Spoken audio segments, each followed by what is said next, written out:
Have you ever wanted to see a volcano erupt up close without having to travel to a real fiery mountain? Let's create your very own erupting volcano at home or in school. Don't worry, it's safe and lots of fun. What do volcanoes really do? A real volcano is a mountain that can sometimes blow out hot lava, ash, and rocks from deep inside the earth. But why do volcanoes erupt? It's because molten rock called magma builds up high pressure under the Earth's surface until finally, boom, it bursts out. With our experiment, you can make your own bubbly lava, but much more safely. What you'll need: an empty plastic bottle for the volcano's core, some baking soda, about 2 to 3 spoons, white vinegar, about half a cup to 1 cup, washing up liquid, dish soap, red food coloring, if you want your lava to look fiery, brown clay or mud or damp sand to shape your volcano, a big tray or basin to catch spills. How to build your volcano. 1. Stand your plastic bottle upright in the center of your tray or basin. 2. Use the clay, mud, or damp sand to shape the outside of your volcano around the bottle. Pile it up and use your fingers to form slopes, just like a mountain. Leave the top of the bottle open. This is where the lava will escape. 3.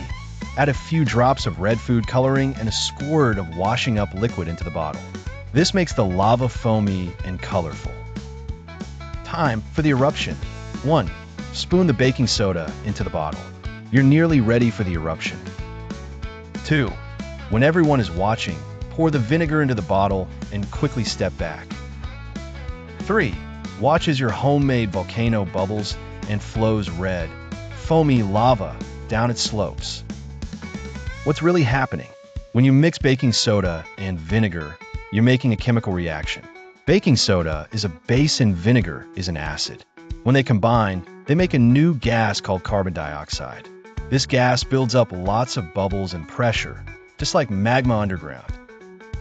The bubbles push the foamy lava out of your volcano's mouth, making it look like a real eruption. Tips for more fun. Try changing the shape or size of your volcano to see faster or slower lava flows. Add glitter for magical lava. Try different colors for creative eruptions. Above all, remember to clean up your adventure when you're done. Homemade volcanoes are a fun way to discover how chemicals can fizz and bubble, and to learn why real volcanoes can both amaze and surprise us. Who knows, maybe one day you'll visit a real volcano as a scientist and remember the first time you made a miniature one shoot its foamy lava into the air.